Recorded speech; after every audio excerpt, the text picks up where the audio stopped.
Hey guys, welcome to the Liberal Hive Mind, a channel solely focused on exposing the abundant hypocrisy of the left. Now for today's meme of the left, it's not really gonna be a meme. Well, I guess it's kind of a meme depending on your interpretation. It's an old tweet from Joe Biden that really hasn't aged well. The world is laughing at President Trump. They see him for what he really is, dangerously incompetent and incapable of world leadership. We cannot give him 4 more years as commander-in-chief. This tweet is just so accurate. It's just targeted towards the wrong president. The world is laughing at who? At President Trump? Well, let's just say that famous NATO meeting, or possibly it was a UN meeting, where Donald Trump gave a speech and world leaders were laughing at him. I don't think they're laughing so much in hindsight, considering pretty much everything he said about Russian energy and everything else was totally accurate. You know who people are definitely laughing at, as we just saw with President Joe Biden meeting with the Saudis. They're definitely having a laugh, as our UK friends would say. And of course, another definite, it's definitely at Joe Biden. The world does not take this guy seriously. He's being roasted on a daily basis worldwide. Almost like a global collective cry of "Let's go, Brandon." And of course, with good reason. And now we are getting one of the scariest reports, one of the craziest reports you could ever imagine. Once again, a Joe Biden meme seems to come to reality. The meme being before every single public event, whenever Joe Biden takes the stage, they shoot a shot of adrenaline in his behind. That, of course, being the joke. Well, it turns out that it wasn't that far off. Tucker Carlson is now reporting that Joe Biden, throughout the 2020 campaign, was allegedly given a substance to wake him up, essentially, to get him going, and he was, quote, like a small child unable to speak or communicate before receiving his dosage every single day. It might explain the calling a lid on his campaign phenomenon that we covered throughout the election campaign, and it might explain his general absence, of course leading to the meme, Basement Biden. Well folks, let me show you guys exactly what's being reported, and then let's of course continue on with the saga of Joe Biden being a global laughingstock and embarrassing himself and embarrassing the nation on the global stage. We got some stuff to get into, so let's roll the tape. Alright folks, so take a look at this report right over here. I already gave you guys the context, so let's play the clip.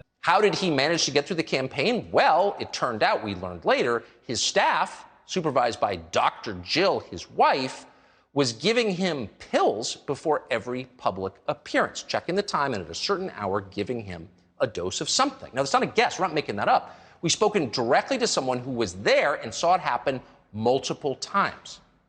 Now, before taking the medication, this person said, Biden was, quote, like a small child. You could not communicate with him. He changed completely because he was on drugs, and he clearly still is on drugs. No one's pushing to know what those drugs are. We should know.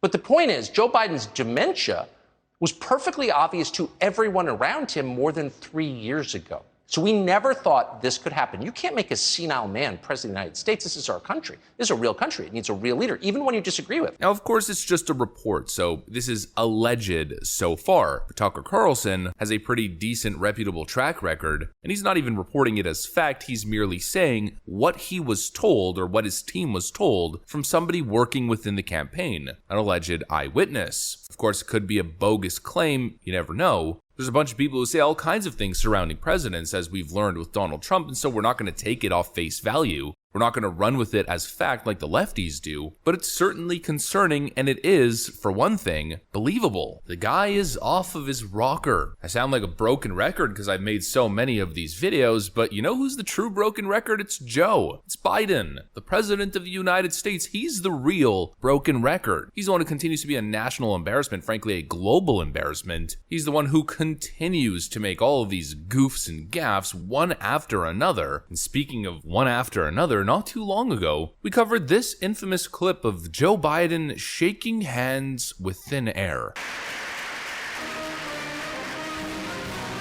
Of course, the fact checkers raced in. PolitiFact.com writes, President Joe Biden was confused, turned around and shook hands with thin air after a speech. Rated as false, Biden was gesturing towards his audience, not shaking hands with, quote, thin air. I mean, if we watch the clip again, maybe you can interpret that. I'd say that's a very generous interpretation of the events. It definitely looks to me like Joe Biden turned around and thought there was someone there to shake hands with. But okay, let's give him the benefit of the doubt. Something Sleepy Joe rarely receives. We'll give it to him. Except, no, we won't, because now there's more than one example. Here's bumbling, stumbling Joe Biden during his trip to Israel, where he does it again.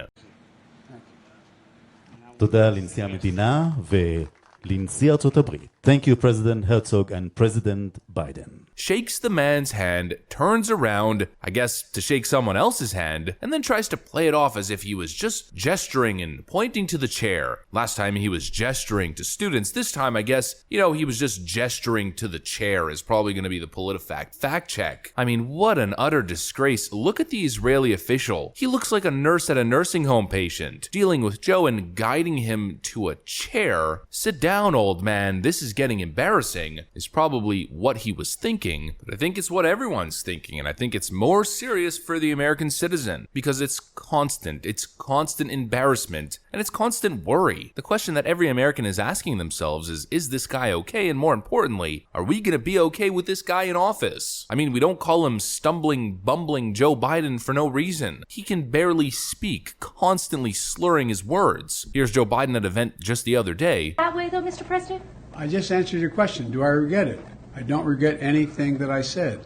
What happened to Khashoggi was outrageous. Do I regret it? I don't regret a single thing I've said. Yeah, that's not English. And again, it'd be one thing if it only happened once, but it is constant. He is constantly slurring his words. But honestly, that's not even the worst part. It'd be one thing if Joe Biden, as he says, just had a stutter. It'd be one thing if he was a little old and making mistakes every now and then, but at least the policies were there, at least the competency was there. The problem is, not only is he old and falling apart, but he is an absolute disaster when it comes to actually accomplishing anything of value. And here's another example. Joe Biden meets with the Saudis, something he said that he wasn't going to do a couple weeks ago, and of course meeting with the Saudis to beg them to produce more oil. How utterly disgraceful when America can do it itself, but he continues to destroy American oil production. But literally, the second he gets out of the presidential limo, immediately he embarrasses the entire nation and puts everything in jeopardy, meeting with Saudi royals and greeting their prince with a fist bump.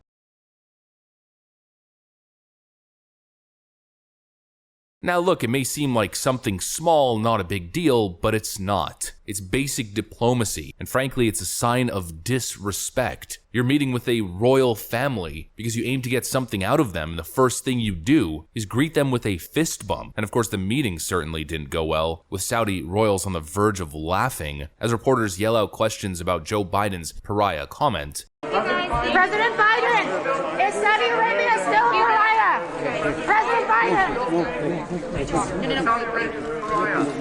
Thank you. Thank you. It's all just a continuing foreign policy disaster for Joe. I mean, at this point, he's got a history of foreign policy gaffes. With the whole Russia thing, he keeps going off script and threatening people with military action and military responses, going as far to threaten nukes against Russia back then, during the start of the Ukraine crisis. Just the other day, threatening Iran with military response if it came down to it, which is something that should never be said in the diplomatic world. Of course, I agree with him that America should defend itself in its interest, but when you're talking about foreign policy negotiations and basic diplomacy, you shouldn't be saying this stuff. And if you're going to call the Saudi royals or the Saudi state a pariah state, you can't then turn around and beg them for increased oil production as you decimate domestic oil production. I mean, it's absurd. And of course, Joe Biden got the exact answer everyone was expecting and waiting for. The guy gets on his knees with zero strength whatsoever, begging the Saudis after he insulted them. And of course, this was the final result. Role in this era as it announced to increase the level of maximum sustainable production capacity to more than 13 million barrels. Beyond that, the kingdom will not have any further production capacity. No increased oil production. When is the media going to seriously start reporting on the failures of this administration? I mean, the actual nuance, I mean, the connection between it all. It's dementia, it's a loss of cognitive ability in old age, it's stumbling, bumbling Joe, sleepy, creepy Joe, but it's also total, utter incompetence. And it's not just from Joe, it's from the entire administration. They have absolutely no idea what they're doing. No idea. It's completely disgraceful, it's humiliating, a global laughingstock and embarrassment. Of course, the reason why I featured Joe Biden's tweet from the 2020 election at the start of the video as the meme of the day, it's next level incompetence. And it's the reason things are as bad as they are economically, because this guy is just something else. I've never seen anything like it, and I hope in my lifetime to never see anything even remotely close to it again. This guy has to resign. That, however, is what I got for you guys though. Thanks for watching this video, and I'll see you on the next one.